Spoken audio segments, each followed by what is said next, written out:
Community. Relationship. Supported. To something greater. Something greater. I belong to something greater.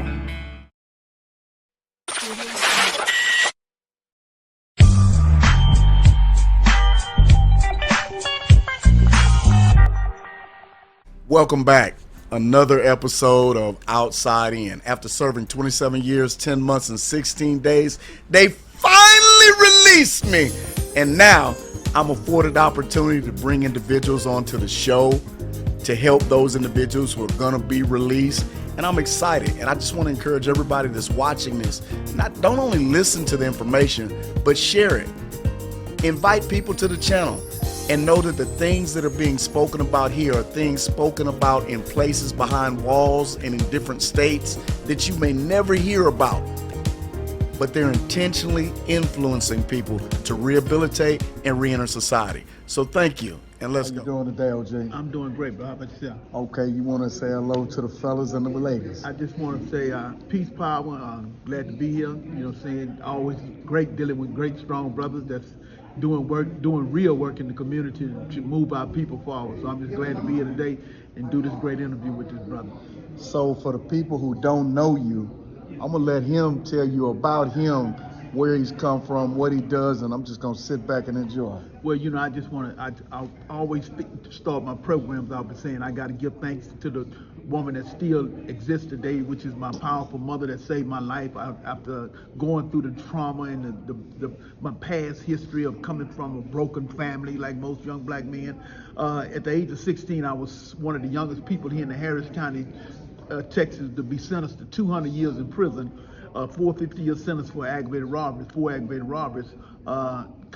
Like most young black men, come from a dysfunctional home. Daddy was an alcoholic. Had to go through all that trauma, dealing with a man that didn't know how to respect his mother. So I was sentenced because that drove me to the streets, drove me to quitting school, like normal reputations of young black boys do. Quit school, end up in prison. So that triumph, when I end up in prison, I was very dysfunctional, didn't know how to cope with that new lifestyle, and got in prison and become a person that was violent in prison. My first 4 years there, because I couldn't adjust to that system, I became aggressive and I quit working and I ended up in solitary my first 4 years. And that's a cell, an 8x10 cell up underground. I stayed up under there 23-1. It's called 23 hours I was locked down. And 23 hours I was locked down, and 1 hour I was let out to do recreational work, stretching and moving around. So it took a major toll on me mentally while I was there, because I seen so much violence in there. I seen so many people commit suicide in solitary. So all these different things that I was going through at a young age of 16. I'm 16, I'm still developing as a young man, trying to get my mind together and trying to take on how did I end up with 200 years as a 16-year-old. Well, you know, one thing, it was some brothers in the prison system that always kept poking at me, don't give up, young blood. But my mother never gave up on me. So that was a great support system that I had that would always call down, that would always come to check on me to make sure that she let me know that the family was still out. My sisters and my brother were still in my corner. So that gave me some strength to keep moving, keep fighting, keep moving forward. So I did that for like 4 years.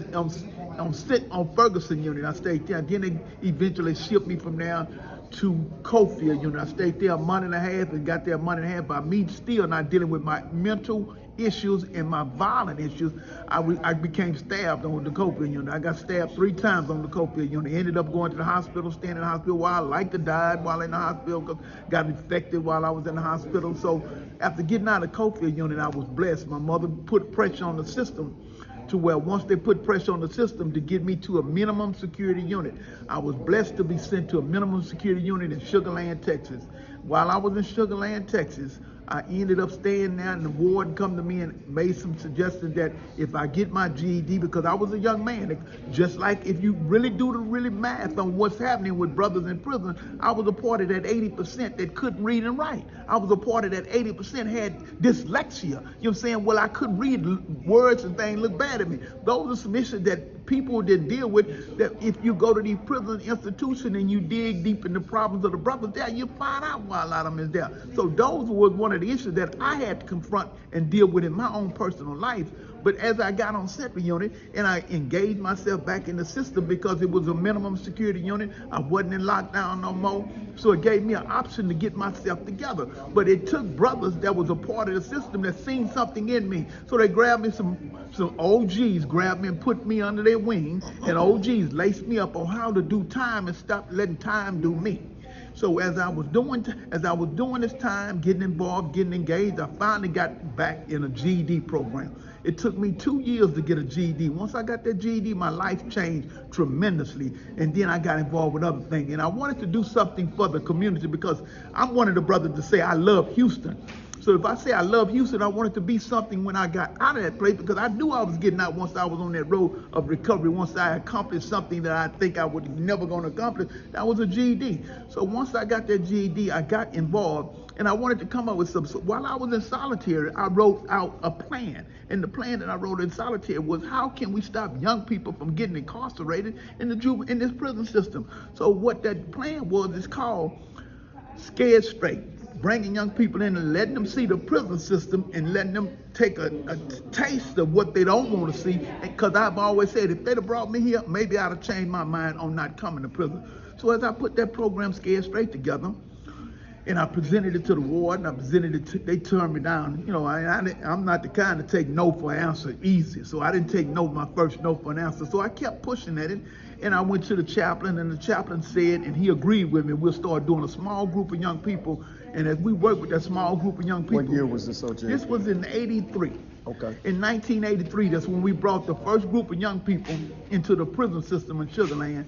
And as we brought that young group of people into Sugar Land prison, we let them see the dormitories. We took them around the unit. We let them eat the prison food. So we did some soft parts of the program with young people.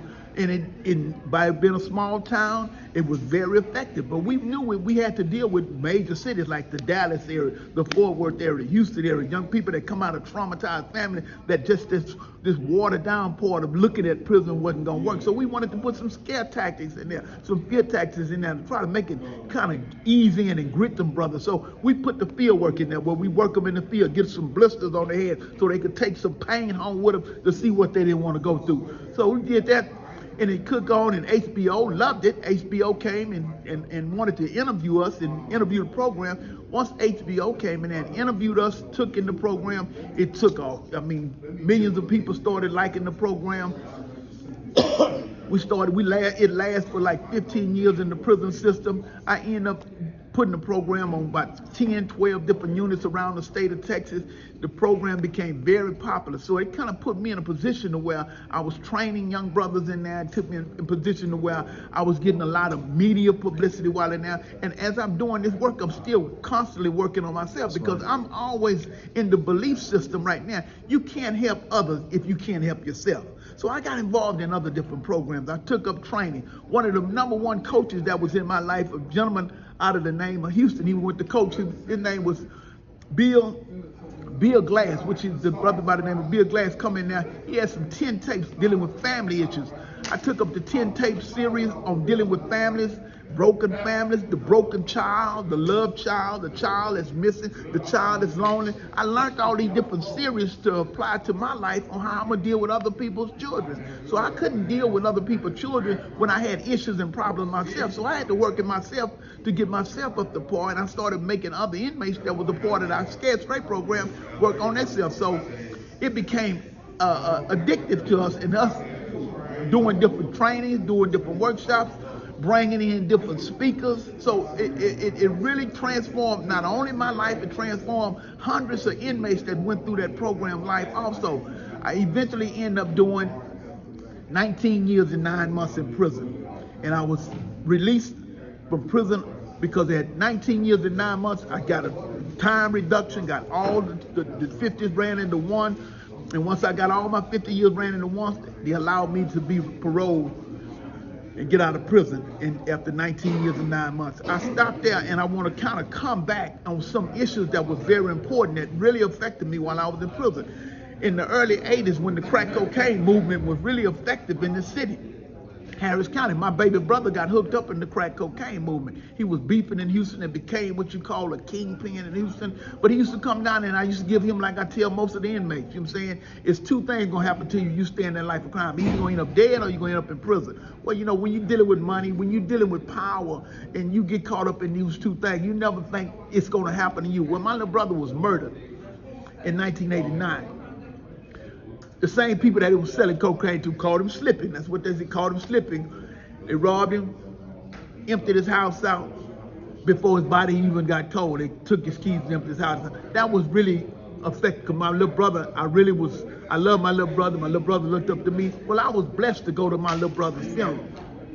And as I was at my little brother's funeral, I didn't say this here because a lot of the brothers that's incarcerated, we leave children on the other side of the fence with their mothers, abandon our children and leave them with their mothers. I left a young lady pregnant. Before I went to prison, and she gave birth to my daughter that I had never seen while I was incarcerated. When my daughter was born, I was only sent a picture, like most inmates get pictures of your children. This picture that she sent me of my daughter, something that really I praised, I looked up to it, and most inmates in prison, they talk to your pictures, even though you don't be a part of your loved one's life. And I had never seen my daughter until my brother's funeral when I was released. When I met my daughter for the first time, beautiful young lady, no self-esteem, eyes, head down. And, you know, I was coming home, been doing great things, saving lives. My self-esteem was going through the roof because I was proud of myself. My mother was proud of my lifestyle that changed.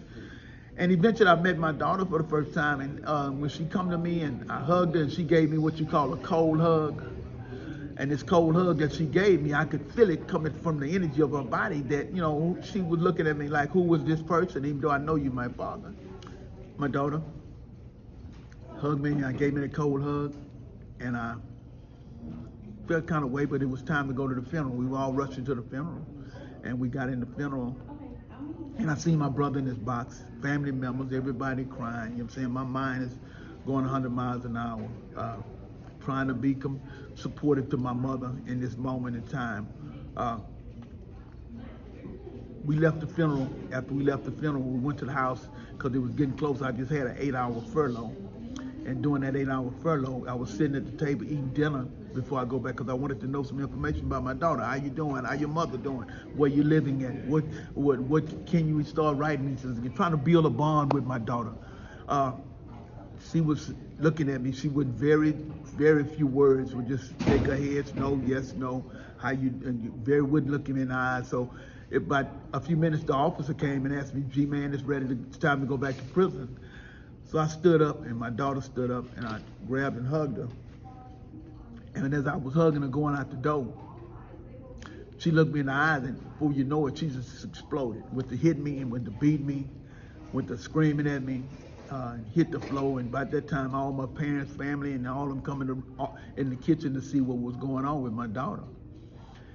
And they asked her what's wrong with me. I asked my daughter what's wrong with me. She said, as long as I've been living with my mother in these apartments on Tidwell, my mother's been caught up in this crack cocaine movement, and my mother's been a crack addict. And my mother's been using me as a selling tool to get her crack cocaine. So my mother been using me to support her crack habit, sexual-wise, with these men that come to the house. And that kind of made me feel like I was about 3 inches tall. That really shattered me. But you know, the officers was afraid, and they put me in the car and rushed me off. But I eventually end up, when I made it back to the unit, my people come down there to visit me to make sure that everything was intact, I was all right, and that I had, you know, I was going to continue on my journey, because my mother do what most mothers do, take over the situation to keep the pressure off me. So I ended up being devastated, stayed down, didn't get involved to get myself together, get my mind together. But eventually I got back in gear, got back things back on track. I just want to say that, you know, my daughter was what she was going through, it really played a major role on me mental-wise because I was doing great things for myself. I was in prison because one thing my daughter left on me before when she told me that when her mother was using her as a sex tool to support her crack cocaine habit, one thing my daughter told me when she looked me in the eyes, she said, your job was to be here to protect me. You wasn't supposed to go to prison and leave me out here unprotected. So that really played a role on me. If my job as a man, as a father, couldn't protect my daughter, I mean, what purpose was it for me to be doing in all the work I'm doing in prison if I wasn't able to protect my daughter on the outside? So it played a role. But my mother was, like I said, a soldier that always reinforced words to me that she's gonna stand by me. And like most women in our community, black women in our community do, they stand by us and they make sure they try to comfort us and try to keep us moving forward. So my mother was that kind of mother that comforted me and to keep me moving forward because I was doing great work inside the prison and I was doing great work outside the prison. So eventually I kept going. I kept that program going. And like I said, I'm going to go back to what I said. And after doing 19 years and 9 months in prison, keeping that program going for 15 years, because even after I left, your idea don't carry the weight with other people like it carries for you. So I was able to protect the program while I was overseeing it because I'm the creator of it. So once I left, the program kind of went out and things started happening. But what I did was I kept my promise because just like most brothers in prison, I did the same thing. I always said, God, if you just let me out of this penitentiary and get back to that world, I'm going to be a better man. So I made a commitment to God that if I got out, I was going to keep this thing rolling. And I did. I got out of prison in 1995. I got out. I didn't go back to Houston because I didn't want to lean on my mother. I went to Temple, Texas, got a little old job working at a car wash, a car dealership washing cars. Became one of the top car washers there because I praised the little job I had, making minimum wage. But I became aggressive because I seen salesmen making thousands of dollars on selling cars. So I wanted to be a car salesman because I wanted to make the money they make. So I became to work one day in a suit and tie, became a car salesman, became the best car salesman of the year for 2 years straight. But my goal, my heart was still dealing with young people because that's my mission, working with young people. I left Temple, Texas. I come back to Houston. I started my own program, Operation Outreach, OG1. OG1 was just an original group one of the program that I started in prison. But I know during that time of the 90s, gang lifestyle was at its height. Gang warfare, gang lifestyle, young brothers wanted to pretend to be a gang member. So I wanted to get young brothers involved in what the work that I was doing to get them life to stay away from the prison lifestyle. So I became a gang intervention specialist for Harris County Juvenile Probation Department. I started working with all the Harris County juvenile gangs.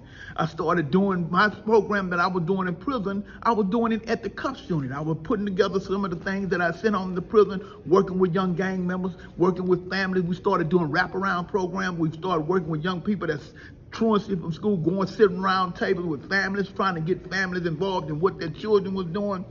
I started another program, so I started working for the state representative. I started getting a Texas paycheck from the state by working for a state representative by the name of Boris Miles. So not only was I on parole, I was getting a check from Texas by working for the state of Texas, doing a program in the prison called First Intervention Program for First-Time Offenders, Cardinals Intervention, getting brothers to think while they're in jail before they got out. Because we know if you didn't change your mindset, while you there, you wasn't going to change your mindset when you got out. So we started working with the brothers in Keegan State Jail, getting these brothers prepared and ready so when they got out. But I didn't stop there. I knew that still we were dealing with some issues in Houston at that time. Right before the summertime, young people get out of school and they got the gang banging in different neighborhoods. So I wanted to come up with a program in the summertime when young people got out of school. It was called Snuffing Out the Smell of Death. And I mean snuffing, we smell stuff before it happens. We can see stuff before it happens. Sometimes we just too afraid to say something, but we see it and we smell it. So I want to do a program in a funeral home called Snuffing Out the Smell of Death. I started bringing all the 3rd Ward, 4th Ward gang members, Houston gang members, from 13 to 21 into a funeral home, and I brought the mothers of the kids that they had killed in gang warfare. I brought the mothers to bring their pictures to let the mothers express their pain on the group of young men to see how you don't only kill my son, you done killed my whole family. So I wanted to bring out the pain, not only from the people that's in the audience, I wanted them to see the pain of the mothers and the families that they destroyed in the community that they say they love. So that was the program I did for like 12 years. dealing from the 90s coming. I did for about 12 years, but I understand time change, and you have to prepare yourself for every generation as time change. So I became what you call the new movement, because opioid pill movement started taking over the city, Harris County pills, which affected the white community. White kids started dying on ODing on pills. So that's where the money was going. So I had to find out and figure out how do I get resources back to the community that I'm dealing with. So I had to become trained again. I became what you call a state certified recovery coach. And a state certified recovery coach, we did a pilot program on the east side of Houston, opening up the first youth recovery coach center where we work with young people that's ODing, that's caught up on different drugs, that's dealing with different alcohol, different anger management problems. We opened up the first recovery center here in the Houston area, working with young people, and I started that with the Harris County Probation Department and surrounding counties and cities. So we got that established throughout the city, throughout the county. We was in like 3-4 different regions, region 6, 7, and 8, where we work with young people, teaching them how to be recovery coaches, meeting young people where they at. You understand? Not prejudging them, not judging them, but meeting them where they at. We not gonna, when you get yourself on track, and if you fall off track, we gonna start over with you again. So we not just gonna throw you away. OG, I got a question. Yes, sir. Because it's a lot of people watching this, male Yes. and female, who they have an idea. Right. Or they want to make a difference because a lot of people doing a bunch of time. Right. You started programs inside of prison Yes. and outside of prison. Can you give us 2 keys that enabled you to do that? Well, I'm gonna say this here. You know, doing this kind of work is not for everybody. I'm not gonna say everybody can't. You got to love the people to lead the people. So you just can't jump into this work and expect to do this, because this work will burn you out if you don't love what you do. Okay. And you have to specifically knowing that the population you're gonna be addressed, the population that I address, which is mainly, I deal with black girls, but my main population, is the high risk audience. That's black boys. One that I come from that area of being a undisciplined black boy. So I have a key to deal with what causes me to go astray. So my population that I deal with, that can be very stressful, very hard-headed, very undisciplined, but you have to have the skills. You have to keep the training going. You got to love them if you're going to lead them. Other than that, they will recognize you from a distance. Young people are gifted with the talent to know whether or not you're going to bring a lie to them and you're going to bring the truth to them. So if you don't be honest and straightforward with young people, they will shut you off. And you have to keep yourself educated. I'm not saying get on their level, but you're going to have to understand the mindset of what they're dealing with, the music, the social media. You have to be up to date, because when they ask you a question about it, if you don't have the answer, they're going to find it from somebody. But if they're going to use you and look up to you, you got to give them the answer that they need. And you can't deal with a young person if his stomach is growling. You got to deal with the basic problem if you're going to deal with the mind. Like my brother always say, if you lift the mind, the pants will pull up. So we got to be educated leaders to facilitate our young people. So if they love you, they look up to you, they'll follow you, and they'll call you their hero instead of calling the rap artist their hero. And they will look up to you and follow you if they believe in you. With that, because we're at a gun violence conference and we need to get back. And so, OG, I appreciate you. Peace, power. All right, and tell them one more time your organization in Houston. Operation Outreach OG1, 832-657-2513. Get with me. Don't come late. Beat me down, greet me down, and do the work. Everybody can, look at this work ain't for everybody, but everybody can do something. So do something, engage yourself in the community. Men, take care of your children. When men stand up, our boys will sit back. Thank you for listening in today. If you heard something that you like, share, encourage somebody else to follow.